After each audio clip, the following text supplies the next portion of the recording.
All right, now we're going to switch gears away from our definitions and start working on some real math. What if you have a polynomial, 5x minus 3, not a very complicated polynomial. It's a binomial, by the way, because there's two terms. And what if I just tell you that x is equal to 1? We've done problems like this way back early in the course. If I tell you that x is really equal to 1 ahead of time, then all you have to do to figure out what this is equal to is take x and plug it into here. So in this case, it'd be 5 times 1 minus 3. So you would get 5 minus 3, so you would get 2. So the value of this polynomial, which is this guy up here, when x is equal to 1, is going to be 2. And this is something we've been doing for a long time. It's just talking about, we didn't really have a word for it, it's just plugging in the value of the variable, once you know the value of it.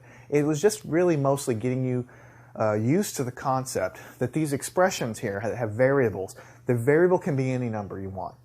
X may be 1, x may be 3, x may be 2. When you define the value of x, you can calculate the value of whatever the expression is. We've done those problems many times before. Now, we're going to introduce another name for that. You can actually define something called a function in algebra, and it basically ends up being the same thing that we've been doing before. And it's much easier, I think, to explain it in terms of the math than it is just to talk about it. But let me tell you, when we're talking about functions here, which you'll definitely see in your algebra book, it's exactly what we've already been doing before. There's nothing new here. It's just written down slightly differently. So I think you'll understand and see that it's really quite easy when we get going here. So this is just an expression, a polynomial, right? And we just set the value equal to 1, we calculate it. But let's go ahead and define something called a function. In everyday language, what is a function, right? What is a function? Well, a function is something that describes how something works, right? Like my pencil sharpener has a function. The function is I stick a pencil in and it sharpens the pencil, right? My car has a function. The function of my car is to propel me and get me around town. Everything has a function. It does a job. When something has a function, it does a job. So functions in algebra do a job. They calculate things. And let me give you an example of that. What if I have a function t of x, and I'll explain what all this means in a minute, is equal to 5x minus 3. Notice I use the same exact thing, 5x minus 3. I use the same thing that I used up there because I'm trying to basically tell you it's the same thing that we've been doing all along. It's just written down a little bit differently. This represents, on the left-hand side, a function. When you see a variable, parentheses, and then another variable, you might think this is just t times x, because parentheses mean multiplication in algebra, and they do. But this is a little bit different. This is not really saying multiplication of t times x. This is saying that t, whatever it is a function of x, right? Let me ask you a question. Do you think, in this room that I'm standing, that the temperature of every point in this room is the same, right? If I take a digital thermometer that's extremely accurate, and I hold the thermometer here, it might read, 75 degrees, right? Fahrenheit, or whatever, 28 degrees Celsius or something, okay? And then I might move it over here, and it's going to read a slightly different temperature. It's going to be close because we're in the same room, but it's going to be different, okay? Well, it might read 73 degrees over here. If I move it up, it might read slightly different temperature. And if I move it over this way, it's going to read a slightly different temperature. So wherever I move my temperature probe, I'm going to read a different temperature. So the temperature reading is a function of position. It's a function of wherever I put the probe.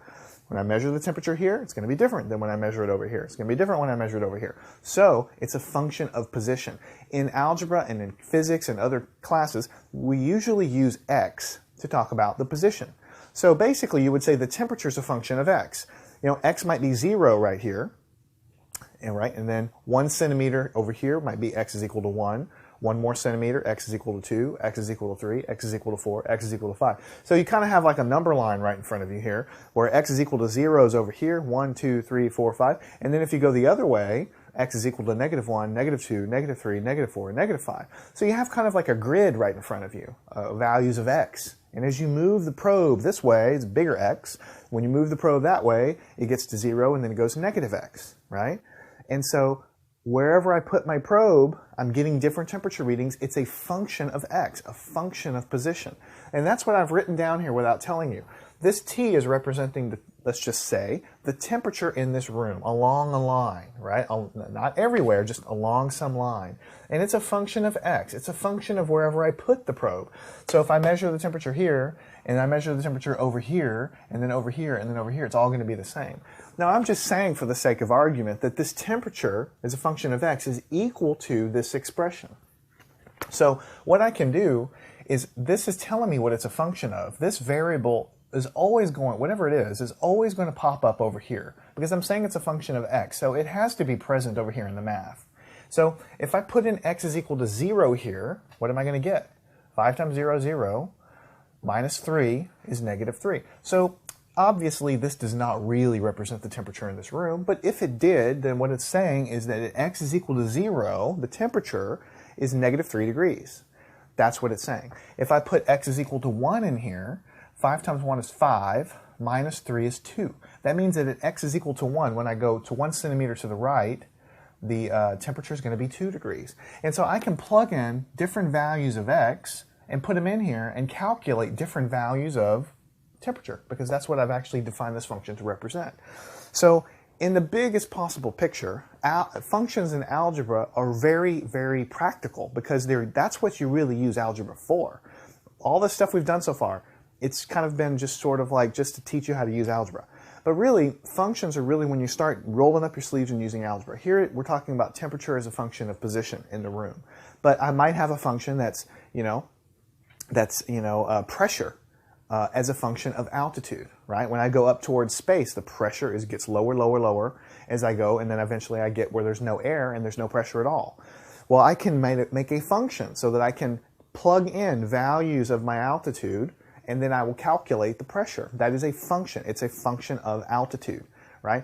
I could have a function of velocity, calculating something as a function of velocity. I could have a function of anything I can make up that is represented in the real world. I can calculate things that are basically dependent on other things. They're a function of other things. So I did a lot of talking, but I finally want to do some actual math to kind of show you how to nail it down.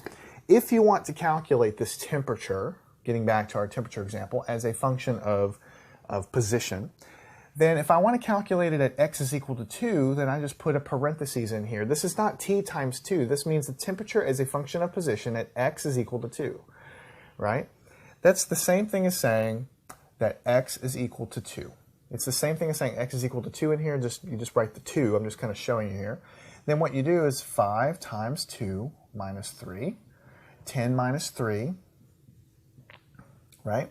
And so what you're going to get is 7 over here. So if this were really a function of temperature, then at X is equal to 2, wherever I've defined that to be, the temperature is 7 degrees. All right? What if you had a position of negative 1? That's not too magical. It just means if this is my 0 point that I've defined, then negative 1 is this way instead of this way, going positive. So it's just going the other direction. So I'll say X is equal to negative 1. Okay? 5 times negative 1 minus 3. This is negative 5 minus 3. Negative 5 minus 3 is negative 8, right? So it's interesting. I'm finding out right here. Let me go ahead and circle this, just so you can kind of keep track of it easily on the board. Basically what we're saying is that X is equal to positive 2. The temperature is a positive number, positive 7. And when I go the other way, the temperature at this way, a little bit farther left, at negative 1, and X is equal to negative 1, happens to be a negative number. So you can see no matter what value I put in for X, I'm always going to calculate some temperature. And, this we're just pretending actually represents the temperature in the room. In real life, if you were doing an experiment, you'd have to measure everything, and you calculate a function that describes reality. This obviously doesn't describe reality. It's not 7 degrees here and negative 8 degrees over there, but it's illustrating the point for you. The main thing for you to understand is these represent calculations. You put in a value of X, you get a value back. That is the general idea of a function. And you don't even have to put numbers in here. You can put anything you want here. I can say T, I can put a variable in there. I'll call it W. It doesn't matter. If your teacher says, hey, evaluate this function T at W, then you're just going to take whatever's in here and stick it into here. 5 times W minus 3. In other words, 5W minus 3. Whatever goes in here you just dutifully stick it into your function in the proper spot, into the variable spot. It's exactly the same as what we did up here when I just told you, here's an expression, take your value of x that I've defined and stick it in there. It's the same thing. It's just that you represent it on the left-hand side by putting whatever you're plugging in into your function. All right, so let's define another function. Q of z is equal to negative z squared minus 4. Now, in the previous example, I had temperature as a function of position. I was trying to anchor it to everyday life so that you could sort of understand what it's actually doing. But what you're going to quickly find is in algebra, they're not going to give you practical examples. They're just going to give you a function. Here's a function. Something, in this case we're calling it q, is a function of z. And you don't even know what z is and you don't know what q is. Z could be position in a room. Q could be, you know, the pressure in the room. It doesn't really matter. But whatever Q is, it's dependent on Z. And that's how it's defined over here as far as this. So if you're asked to evaluate a function, for instance, Q evaluated at 0, that means Z is equal to 0. And so all you do is you stick 0 in there. And so you have 0, so you're going to get negative 4. So what you figure out here is that when z is equal to 0, the function q is equal to negative 4. What if you wanted to evaluate at z is equal to negative 1? Well, then you just take that and put it in here. Negative 1 squared minus 4. And you want to be careful when you evaluate these things. It's always true. The negative is still there. Z is a negative number, so wrap it in parentheses to make sure that when you apply the square, you're really applying the square to the value of z is negative, so you have to make sure that you don't drop a sign somewhere. So this is how I write it down to make sure. Now what I have a negative sign out front. Negative 1 squared is positive 1, okay, and then minus 4. So what I'm going to get is minus 5, or negative 5. So basically this became a positive, but I still had a negative sitting out front from that. And that's why we did it that way. Now, we've been plugging in numbers this whole time, but I told you it doesn't really matter what you plug into a function. I can take 3s and put it into this function. So you just do 3s squared minus 4. All right, so you still have a negative out there. And remember, for exponents that are applied to a parenthesis, you apply them to everything in there. So you have a 3 squared times an s squared minus 4. All right, so 3 times 3 is 9, s squared minus 4. So negative 9s squared minus 4. And again, you have to really be careful on the signs. You know, a lot of students get confused by something like this. When I have a negative out there and then I have 3 squared, this square is only applying to the number. If you want it to apply to the sign as well, then you have to wrap it in parentheses like I did up here. When we plugged everything in here, I was very careful when I put 3s in. Had my negative, z is what I'm substituting for, so I put that in here. And then I write it all down. The negative is just hanging along for the ride. I've really squared 3 and I've squared s to give me this guy. So this is the proper answer. You have to be really careful on signs, especially when you're plugging in negative numbers. All right. Now I can define different functions, and I'm mostly doing this now for practice. I mean, you've got the basic idea. What if I have a function r as a function of y? Is going to be equal to y squared minus 2y plus 3. So here's a trinomial, right? 3 terms. And it's a function. And again, r could be whatever. R could be the velocity of my spaceship, you know, as I travel to the moon. Y could be the position in Earth's orbit. I don't know what it is. It's not telling me what it is. But whatever r represents, it's dependent on y according to this function that we have laid out here. So if we were going to evaluate r at 0, that means y is equal to 0. So we put 0 squared minus 2 times 0 plus 3. And so what we're going to get, 0, 0 here, you're just going to get 3 for your final answer. What if we were evaluating r at when y is equal to negative 2? Again, this is where you have to be careful when you plug negative numbers into things that are squared. Be careful when you put it in here. Open a parentheses up, put a negative 2 there, and then square it. Minus 2 times negative 2 plus 3. If you don't do this, then you might get confused in your next step. See, when I write it with parentheses, because I've stuck this whole thing, I make sure in the next step that I'm squaring negative 2. So negative 2 times negative 2 is positive 4. This guy, 2 times 2 is 4. Negative times negative is also positive, so I get positive 4 plus 3. And so the answer I get is 4 plus 4 is 8 plus 3 is 11. So the answer I get when I evaluate at y is equal to negative 2 is 11. And one more here. Let's do r at negative b. So I don't even have to put numbers in. Obviously, I can put letters in or variables in. So when I stick it in here, it's going to be negative b squared minus 2 times negative b plus 3. So here I've got to be careful. I'm squaring negative b. Negative b times negative b is positive b squared, right? And over here, I'm going to have negative times negative positive, so I'll have 2b. And over here, I'll have 3. Now, I can't combine these terms anymore because this is b squared, this is b, and this is no variable at all here, so this is about as far as I can go. So just be careful when you apply a square term to a negative thing. You're basically squaring a negative number. Negative times negative gives you positive, so you have to make sure you're following the rules of algebra in terms of multiplying negative numbers. And that, that's kind of why we learn negative and positive numbers so early on, because you're using them for numbers and fractions, but you're using them in all of these expressions when you actually try to do anything. All right, so let's do another function, p of x. I don't know what p is, but it's a function of x. And let's say the function's equal to 5x minus 2. So this is very similar to what we've done before. What happens if you try, let me switch colors. What happens if you try for x to put in something like a fraction? How does that work? Well, basically anything you see in here, you just plug it in. It doesn't matter if it's a fraction, a decimal, or not. So you have 5 times 1/5 minus 2. So you do it exactly the same way. Now notice over here that I've got 5 times 1/5. So when I do this multiplication, the 5 is going to cancel with the 5 because they're multiplied. This is like 5 over 1, so this is multiplied. And so what you're actually going to get, this whole thing is going to go to 1. 1 minus 2. And so the answer is going to be negative 1. Right? So no matter what you actually have there, you put it in there. Now what if I want to plug in u squared, the variable squared? Just the same thing. You just put it in here, u squared minus 2. I don't really need the parentheses anymore, so I'll just do 5u squared minus 2. 5u squared minus 2, and that's basically it. Now, what if we want to put in something a little more complicated for p, or I should say for x? What if we want to evaluate p when x is equal to negative 4 times z to the 6th? You see, it doesn't matter how complicated it is. You just pass it along and you plug it in. So it'll be 5 times negative 4z to the 6 minus 2.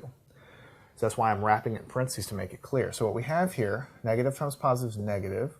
5 times 4 is 20. Z to the 6 minus 2. I can't really simplify this anymore because I have z to the 6 and I have no variable, so I can't really add them. So I just stop there. What if I have, let me switch colors just to mix it up. What if I have p and I'm going to evaluate it at x plus h? X and h, I don't know what they are, but I want to plug in the value of x plus h into my original expression, right? Actually, let me change it just to make it a little more clear since we already have x. Let's do s plus h. So I'm basically taking s plus h and I'm putting it into the value of x. So what I'm going to have is 5 times s plus h minus 2. You take the whole enchilada and you stick it where x goes, right? Now I can distribute this 5 in just like I always do. 5 times x is 5s. 5 times h is 5h. And then I still have my minus 2. I can't really combine any of these guys anywhere because I have s's, h's, and nothing. So I can't really do anything else. When I put anything in here, even if I have a sum, I just stick the whole enchilada in there. One more. What if I have p of 2 times y plus p of z? And what if on your test it says evaluate? Here's your function defined above. Evaluate p of 2y plus p of z. Well, you just do each one separately. P of 2y is going to be 5 times 2y minus 2. Okay, this is evaluating the function at 2 times y. And then you adding to it when you evaluate the function at z. So 5 times z minus 2. All right, so what you're going to have here, let me switch colors. 5 times 2y, 10y minus 2 plus 5z minus 2. I can't combine these, but negative 2 plus a negative 2 is negative 4. So really I have 10y plus 5z minus 4. This would be the value, 10y plus 5z minus 4, whenever you try to get it all done there. So we are done talking about functions, an introduction to functions in algebra. We've also talked about polynomials, so we kind of merged these two topics together. First, we started talking about what a polynomial is, which is just a grouping of terms. And if you have 1, 2, or 3 terms, we have special names for them: monomial, binomial, and trinomial. They're just definitions. We also talked about the degree of these polynomials, which is the highest exponent, and we gave examples. So a lot of times on your test it might say, find out what the degree of this polynomial is, and you'll need to go look and say, well, it's degree 5 because the largest exponent is 5, right? And then we also talked about the concept of a function because they kind of go hand in hand. A function is basically just something in math to get a job done. That's what a function is. So you're trying to calculate something. Maybe you're trying to calculate the force on a pipe. So you have a function that you define that you've ahead of time you've figured out that the force on this pipe is equal to something and it's dependent on something. So you write this function down, right? And then whatever function you define, you can plug values into this function and evaluate and calculate answers, right? And so it might describe something physical. And when you get all of these answers and this function really nicely describes what you're trying to do, that's when math becomes useful. So from here on out, we're kind of getting into the realm of I'm trying to give you a little bit of practical example of why this matters. It's not going to matter if you're going to the grocery store and just buying a box of cereal, right? It's not going to matter for calculating that. But algebra is really mostly useful when you get into situations where you're trying to calculate things that are changing and things that are dependent on other things, which, to be honest with you, is real life. When you're trying to build a bridge, or if you're trying to design an airplane wing, or if you're trying to make a helicopter go faster, you're trying to figure out how nature is going to let you get your job done. And functions in algebra is kind of the door that's opening to help us there. So make sure you understand this material. Work all of these problems again if you need to. Go grab the companion worksheets, work those, work extra problems from your book, and then follow me on to the next section where we're going to continue talking about polynomials. We're going to learn how to add and subtract polynomials. Later on, we'll talk about how to multiply and divide polynomials. So all of it's incredibly important. We're just opening this door now, and we're going to continue on with these skills in the next section.